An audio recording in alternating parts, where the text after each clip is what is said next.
नमस्कार। पॉलिटिकल पंचायत में मैं आपका साकिब सुमन एक बार फिर हाजिर हूं एक बड़े पॉलिटिकल मुद्दे के साथ। प्रदेश में बर्खास्त पीटीआई टीचर्स का मसला अब आंदोलन का रूप लेता जा रहा है।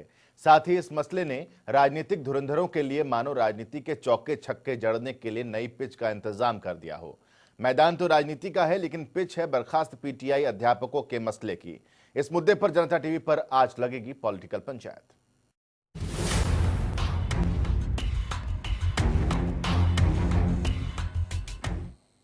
प्रदेश में सियासत चरम पर है। एक तरफ लगातार शिक्षक अपनी मांगों को लेकर प्रदर्शन कर रहे हैं, वहीं दूसरी तरफ राजनेताओं में भी बयानबाजी चल रही है और अलग अलग तरीके से अलग अलग बयान दिए जा रहे हैं। बर्खास्त पीटीआई टीचर्स पर पॉलिटिक्स।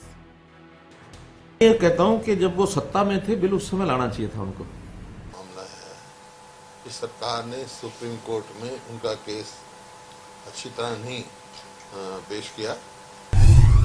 पीटीआई टीचर्स पर आरोप प्रत्यारोप का दौर। शिक्षकों पर सरकार और विपक्ष की राजनीति।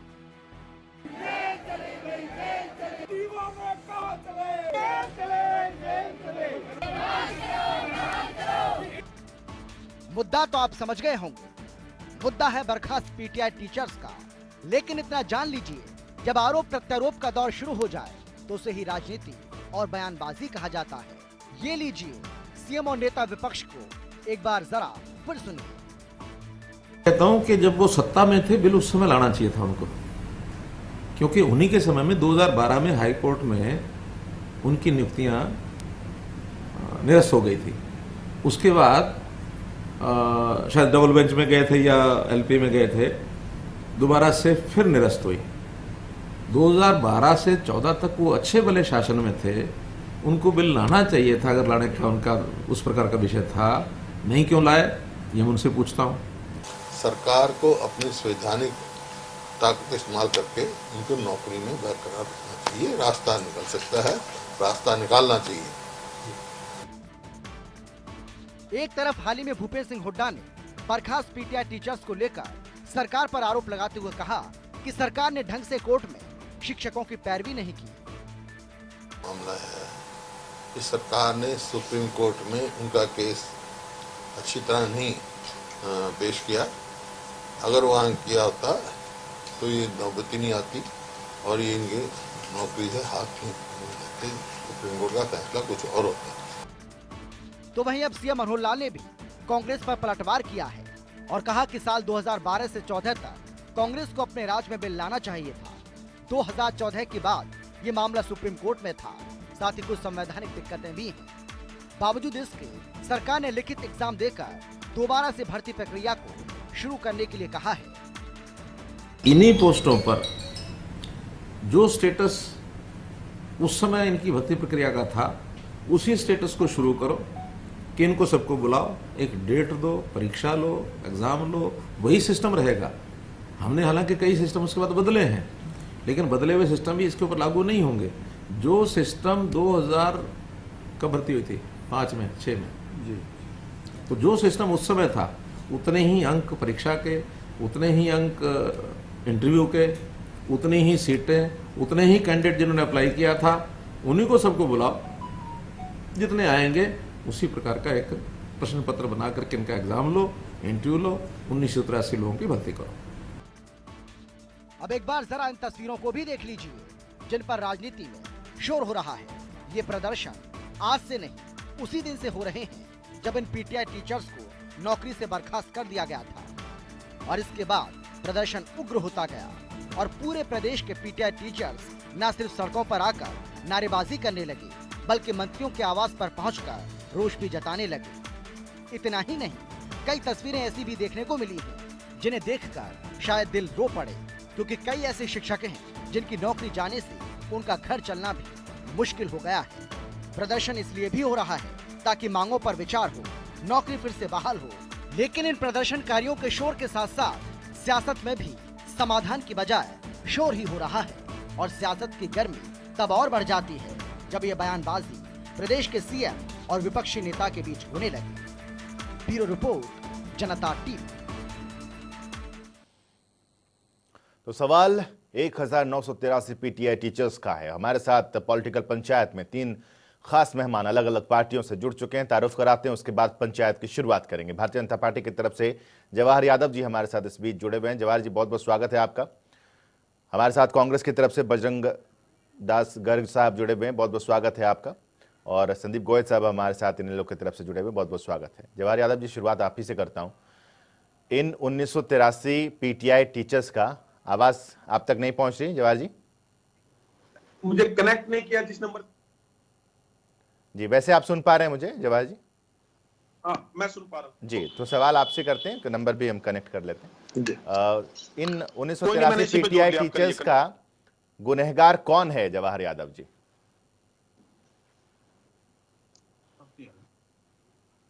हेलो जी जवाहर जी, आप हाँ, सुन कर पा लो। रहे हैं?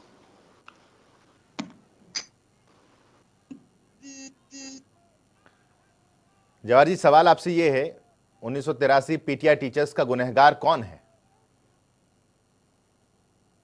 हेलो साकेत जी, मेरी आवाज मिली आपको? जी, हम सुन रहे हैं। हाँ, पहले अब दोबारा इस नंबर पे फोन आ गया। देखिए, आपने पूछा कि पीटीआई टीचर का गुनाहगार कौन है। जी, पीटीआई टीचर का गुनाहगार वो है जिन्होंने इस भर्ती के नियम तोड़े। ये मैं नहीं कह रहा, पीटीआई टीचर से मेरी कोई नाराजगी नहीं, हमारी सरकार की कोई नाराजगी नहीं, जिसके लिए माननीय हाई कोर्ट ने और माननीय सुप्रीम कोर्ट ने इंगित किया है कि इन भर्तियों में कहां गड़बड़ हुई और जिन्होंने वो बड़ी गड़बड़ की वो इसके गुनाहगार है। और पीटीआई टीचर को न्याय दिलाने के लिए आज तक पीटीआई टीचर को ये पीड़ा नहीं हुई कि जिन्होंने उनको ठगा है उनके खिलाफ कोई एफआईआर कर सके। आज बार बार पीटीआई में टीचर मेरे मित्र ये कहते हैं कि भाई इसमें हमारा क्या कसूर है, गड़बड़ की होगी तो आयोग ने की होगी, परंतु आयोग के खिलाफ शिकायत कोई करता नहीं है। तो हमने तो इनको न्याय दिलाने के लिए आयोग ने के खिलाफ एफआईआर भी कर दी है, उसमें इन्वेस्टिगेशन होगी, जो उसका दोषी नजर आएगा उस पर उसको सजा मिल जाएगी। और मैं कहता हूं भारत की न्यायपालिका पर इतना अटूट विश्वास है देश के लोगों को कि लेकिन इनसे पूर्व भी जो जवाहर सरकार जी, थी, आरोप तो ये लग रहा है आपकी सरकार पर, भूपेंद्र सिंह हुड्डा साहब ये आरोप लगा रहे हैं कि जो पैरवी करनी चाहिए थी सरकार को ठीक ढंग से, वो पैरवी नहीं की गई, जिसकी वजह से ये मामला खराब हो गया। अब इसका उत्तर देता हूं।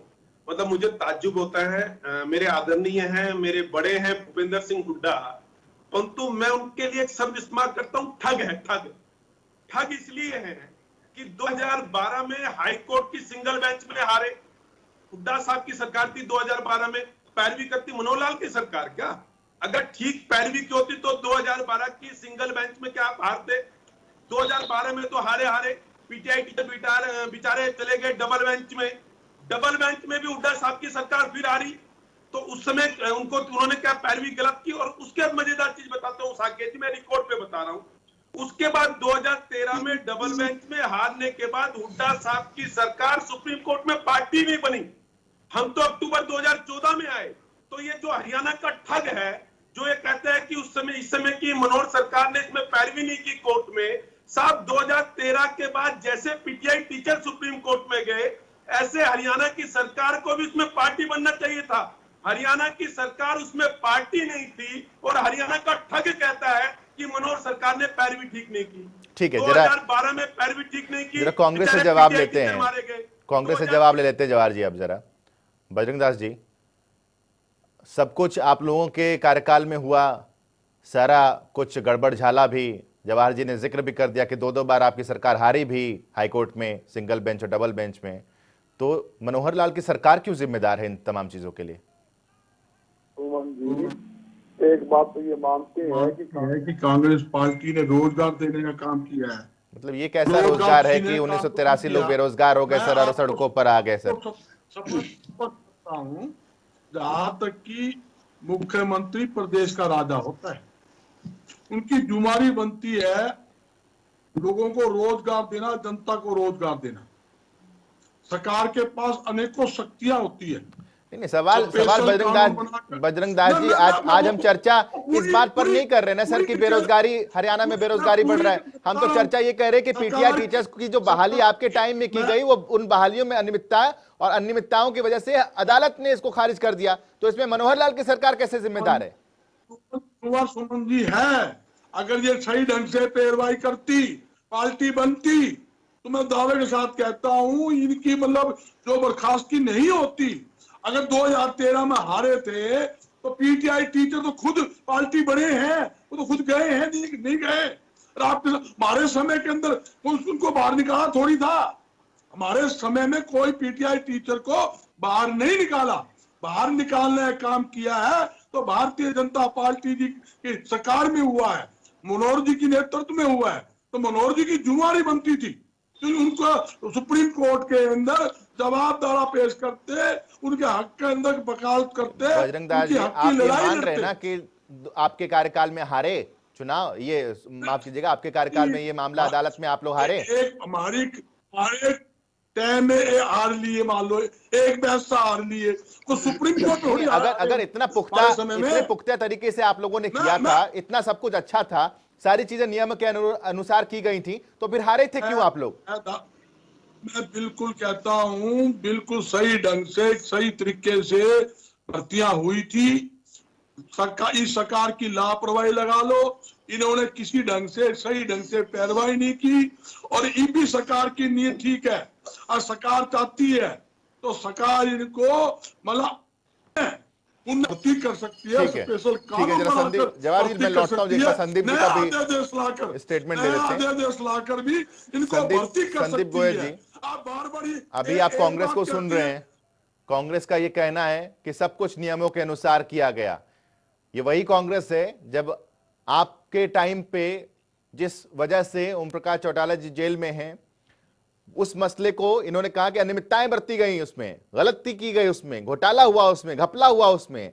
आज वही कांग्रेस अपने मामले में कह रही कि सब कुछ ठीक हुआ था, फिर भी ये हार गए अपना मामला अदालत के अंदर। इंडियन नेशनल लोकदल का स्टैंड देखिए साकेत जी, जो कांग्रेस का स्टैंड है चौधरी ओम प्रकाश चौटाला जी के खिलाफ, जो इन्होंने एक राजनीतिक साजिश के तहत उनको फंसाया, अगर उसके अंदर कोई अनियमितताएं या बड़ा क्वेश्चन होता तो आज हमारे वो 3206 जेबीटी टीचर भी इनकी तरह फटाफट नौकरी से बाहर हो चुके होते। वो एक राजनीतिक साजिश थी, वो पूरा हरियाणा समझता है। दूसरी बात साकेत जी, आपने कहा कि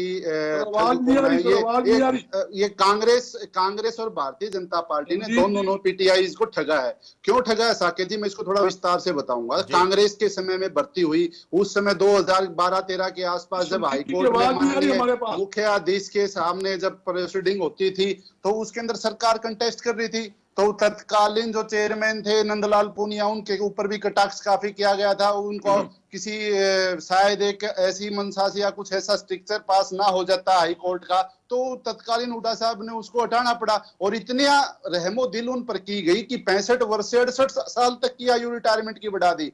घपलों के भर्ती के अंदर घोटालों के बादशाह तो कांग्रेस पार्टी थी। आज बजरंग दास गर्ग जी कहते हैं कि कांग्रेस पार्टी ने किसी को हटाने का, रोजगार छीनने का काम नहीं किया। इनसे ये पूछिए कि चौधरी ओम प्रकाश चौटाला जी के समय औद्योगिक सुरक्षा बल के बच्चे लगाए गए थे, गांव के बच्चे, उसमें सिपाही भर्ती हुए थे, सब इंस्पेक्टर भर्ती हुए थे, और एचसीएस की 102 की भर्ती थी 2004 में, जो इनकी सरकार के मुख्यमंत्री और रणदीप सिंह सुरजेवाला के एक साजिश के तहत उन लोगों को नहीं लगाया गया। और वो सुप्रीम कोर्ट तक भी इनके ऊपर एक भी आरोप ऐसा नहीं साबित कर पाए कि उस भर्ती के अंदर धांधली थी। इसके अलावा स्टाफ नर्स की भर्ती, अनेकों ऐसी भर्ती थी जो कांग्रेस पार्टी ने एक बदनीयती के साथ रोकने का काम किया। कई लोगों को रोजगार न मिल जाए, ग्रामीण बच्चों को रोजगार न मिल जाए, उस नियत के साथ इन्होंने किया। आई बात अब साकेत जी भारतीय जनता पार्टी की, भारतीय जनता पार्टी का चेहरा बड़ा विचित्र सा है। आप ये देखिए कि पहले तो इन्होंने हटाने में कितनी तत्परता दिखाई। तत्परता ऐसी कि गेस्ट टीचर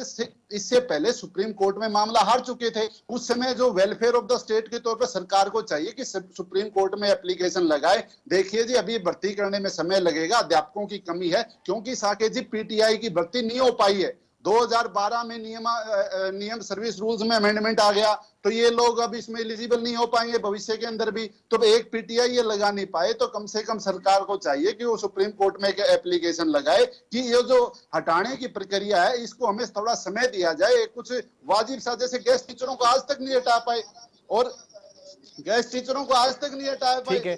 ठीक है संदीप जी, जरा जवाहर यादव जी से आवाज नहीं आ रही, आवाज नहीं आ पा रही थी। जवाहर जी बताना चाहूंगा साकेत जी, संदीप जी, अगर सरकार को चाहिए जिस प्रकार से अगर कोई कार्रवाई करनी थी, अब जिन्होंने हटाया, जिन्होंने लगाया, गलत तरीके से लगाया, उनको तो कोई एक्शन इन्होंने आज तक नहीं लिया, कोई गिरफ्तारी नहीं की, बल्कि 1983 घरों के चूल्हे इनको बंद कर दिए, उनके घर में रोटी बननी बंद हो गई। इतनी तत्परता सरकार को नहीं दिखानी चाहिए थी। सुप्रीम कोर्ट के आगे दरखास्त लगाते, प्रार्थना करते कि हमें समय दिया जाए, हमें अव्यवस्था करनी है, औरों की भर्ती करनी है, कुछ टाइम लगेगा ताकि इनको ठीक है इनसे भी हम काम ले। लौटूंगा आपके पास। जवाहर यादव जी, आपने कांग्रेस को भी सुन लिया, आपने इंडियन नेशनल लोकदल को भी सुन लिया, अब मैं चाहूंगा कि आप इन दोनों का जवाब दें। जवाहर जी, दोनों के दोनों नौकरियों के घोटालेबाज है, दोनों के दोनों नौकरियों में तो अरे एक मिनट मेरे बात बोलना संदीप जी, मेरे बात आपकी शब्दावली को मैं उत्तर दूंगा। घोटालेबाजों के शहंशाह तो आप हो,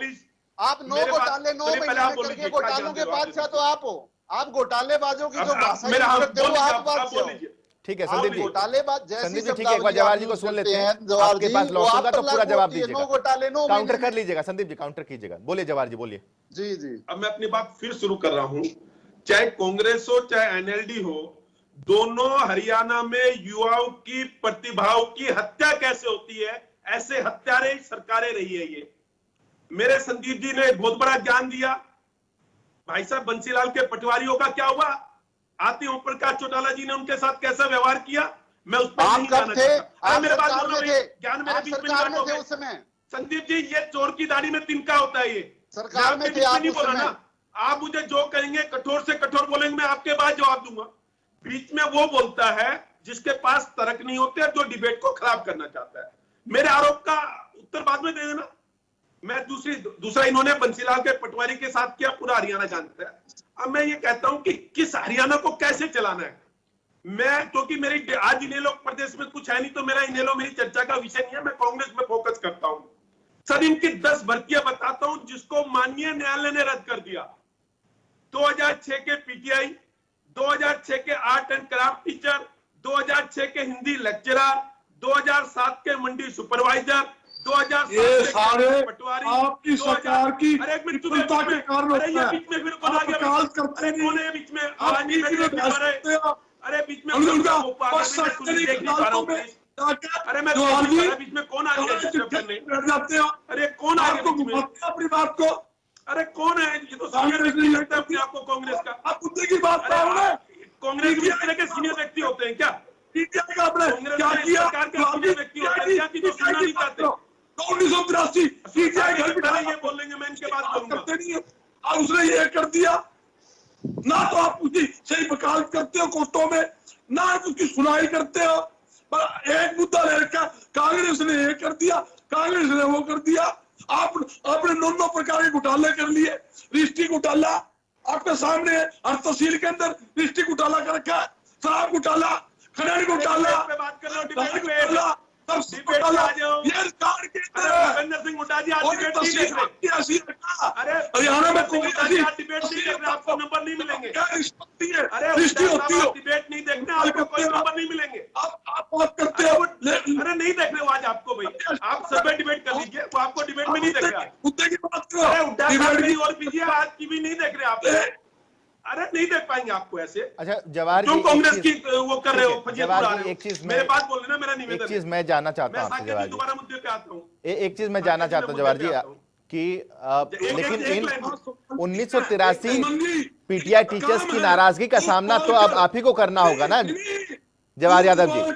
ठीक है बजरंग जी मैं लौट रहा हूँ, बजरंग जी मैं आऊंगा, एक सेकंड आऊंगा, बजरंग जी आऊंगा, लेकिन ठीक है बजरंग जी, ठीक है बजरंग जी, एक सेकंड। जवाहर जी सवाल मेरा आपसे ये है कि क्या 1983 ये पीटीआई टीचर्स की नाराजगी का सामना किसे करना होगा, कांग्रेस को, इनेलो को, या फिर मौजूदा सरकार को? ऐसा जी, लोगों की फ्रस्ट्रेशन बता रही है कि उनकी नाराजगी का सामना किसको करना है। जिस तरह से बजरंग जी फ्रस्ट्रेटेड हो रहे हैं, तो उनको ध्यान में आ रहा है कि पीटीआई टीचर को ये पता है कि 2012 में किसने पैर की, ये देखिए फिर नहीं है। अरे भाई आज साहब डिबेट नहीं देख रहे हैं। बजरंग जी जरा कंप्लीट कर लेने दीजिए जवाहर जी को। ये बोलते हैं बजरंग जी आज की भी इस समय कंप्लीट कर लेने दीजिए, फिर आते हैं आपके पास। मजदूर सड़क पे है, व्यापारी सड़क पे है, सारे मार दिए उन्होंने। अरे एक बार खत्म कर लीजिए जवाहर जी, उसके बाद मैं लौटता हूँ। जवाहर जी बोलिए। हाँ, मैं देखिए मैं ये बता रहा था कि हुड्डा साहब ने युवाओं सरकार में युवाओं की प्रतिभाओं की हत्या किस प्रकार की गई। 2007 के कैनाल पटवारी, 2011 के एलडीसी, 2013 के एग्रीकल्चर इंस्पेक्टर, 2013 के जूनियर इंजीनियर सिविल, 2013 के ऑपरेटर, 2013 के असिस्टेंट लाइनमैन। ये वो भर्ती है हुड्डा साहब के सरकार के समय की जिसको माननीय न्यायालय ने ये कहते हुए रद्द कर दिया कि इसमें युवाओं की प्रतिभाओं की हत्या की गई। जो लोग नौकरी लगने चाहिए थे उनको लगाया नहीं, जो नहीं लगने चाहिए थे उनको लगा दिया। और ये मैं नहीं कह रहा बजरंग दास जी, ये जो आप गुस्सा निकाल रहे हैं ये माननीय न्यायालय पे जाके निकालिए। 2012 में फजियत आपने कराई, आप न्यायालय में निकाल लो। आपने बात सही, आपकी बात आपने जो एक बात कही है न्यायालय ने की है, आप चेक कर लो। चोर की दाढ़ी में तिनका, आप बताइए ये कहावत इसलिए बनी है कि चोर की दाढ़ी में तिनका, इसलिए कहते हैं जो भर्ती की और कोर्ट ने कि चोर की दाढ़ी में तिनका। आपकी क्या जुम्मेवारी बनती थी? सर कुमारी शैलजा जी डिबेट को देख लेगी तो दिक्कत हो जाएगी आपको। क्या जुम्मेवारी है? सर कुमारी शैलजा जी डिबेट देख लेगी तो दिक्कत हो जाएगी आपको। आराम से सर, आप नाराज हो। अरे नाराज हो जाएगी आपको, कैसे बचाओ? अरे सर हो जाएगी आपको। हकीकत जो बात कैसे बचाओगे आप? कैसे आप हुड्डा साहब के भ्रष्टाचार के सरकार की प्रशंसा बचाव कर रहे हो?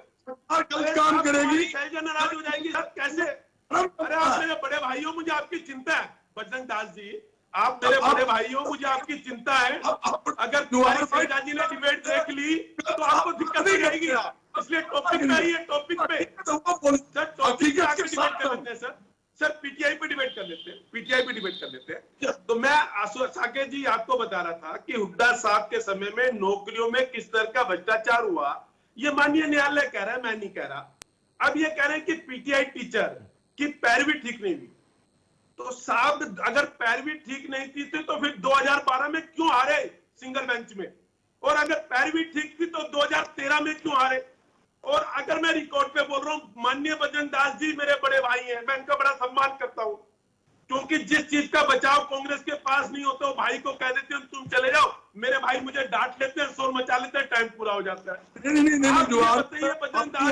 चलिए जरा एक कमेंट में संदीप गोयल जी का ले लेता हूं। संदीप जी कुछ कहना चाह रहे हैं, संदीप जी बोलिए, संदीप जी बोलिए, एक कमेंट संदीप जी का। देखिए साकेत जी, भारतीय जनता पार्टी के प्रवक्ता शायद उल फजूल बयानबाजी करके डिबेट के ऊपर टॉपिक पर चर्चा नहीं चाहते। इन्होंने कहा 2012 में कांग्रेस का एजी ऑफिस की तरफ से कंटेस्ट किया, 13 में किया। अगर इतना ही ज्ञान भारतीय जनता पार्टी के प्रवक्ता को है तो सुप्रीम कोर्ट में जब याचिका जाती तो विरोध में तो सरकारी पार्टी बनती है। आप क्यों गुमराह करते हो जुआर जी? दूसरी बात, आपने घोटालों की बात की, आपकी सरकार तो घोटालों के कीचड़ में धसी हुई है। आप दूसरों पर उंगली तब उठाना, आपको तो खुद घोटालों में डूबे हुए हो। तीसरी बात, युवाओं को लेकर रोजगार और बेरोजगारी की बात आपने की। बेरोजगारी आपकी सरकार की नीति के कारण आज बेरोजगारी में हरियाणा नंबर 1 हो गया पूरे देश के अंदर। 33-34% बेरोजगारी की दर बढ़ चुकी है।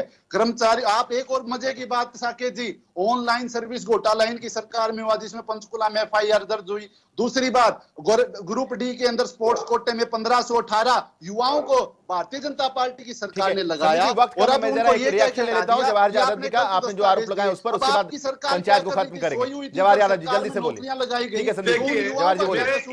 आपने उनको क्यों हटाया? और तीसरी बात में एक साकेत जी और बताऊं बात, इन्होंने 25 जवाहर जी चुप हो जाइए, चुप हो जाइए।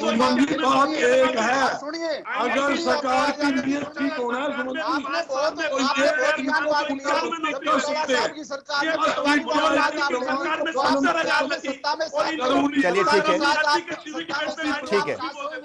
पॉलिटिकल पंचायत में आप तमाम खास लोग जुड़े, बहुत बहुत शुक्रिया आप तीनों का हमारे साथ इस पंचायत में जुड़ने के लिए। पंचायत में एक बेहद अहम मसला, क्योंकि 1983 सिर्फ लोग नहीं है, उनके साथ जुड़ा उनका परिवार है, जिसके सामने आज गंभीर चुनौतियां हैं। उन चुनौतियों का सामना उन्हें करना पड़ रहा है और नाराजगी का सामना सरकार को करना पड़ेगा। हो सकता है मौजूदा, हो सकता है पूर्व। आज की इस पंचायत में अभी के लिए बस इतना ही। दीजिए इजाजत, छोटा सा ब्रेक, खबरों का सिलसिला लगातार जारी है।